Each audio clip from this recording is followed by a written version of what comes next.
আজকে একটি নতুন কবিতা নিয়ে এসেছি। কবিতাটির নাম হলো অহংকারের শেষ ঠিকানা। মহিষাসুরের গর্জন বেসেছিল আকাশ জুড়া। তারকাসুর ভেবেছিল আমি শেষ বর্ষা সারা।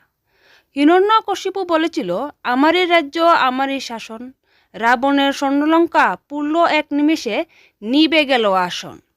ঔরঙ্গজেবের তলোয়ার, ক্লাইভের লোভী হাত, ক্ষমতার নেশায় বেসে গেল মানবতার প্রবাদ। ইতিহাসের পাতায় পাতায় একটাই লেখা রয়, অহংকারের মুকুট শেষে দুলুর সাথেই ক্ষয়।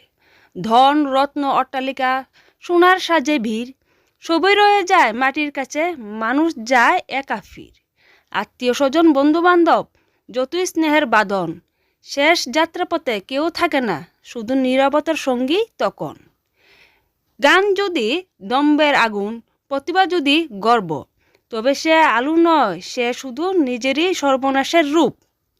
ক্ষমতা যদি মানুষের নয়, অহংকারের দাস, তবে সে সিংহাসনও একদিন হয়ে যায় সর্বনাশ। যেমন এসেছিলাম একা কালি হাতে বুড়ে, তেমনই ফিরব সন্ধ্যাবেলায় শূন্যতারই ঘুরে। তবে কেন এই অহংকার, কিসের এত দাম? মুঠু ভরা মাটির যখন শেষ পরিচয় নাম। এসো তবে বিনম্র হই, হৃদয় হোক প্রশান্ত, ভালোবাসাই হোক সম্পদ, মানুষ হওয়া ক্লান্ত। কারণ ইতিহাস বলে চুপে সত্যটা খুব স্পষ্ট, অহংকারের প্রসাদ যত বড়, পতনই কঠোর ও কষ্ট।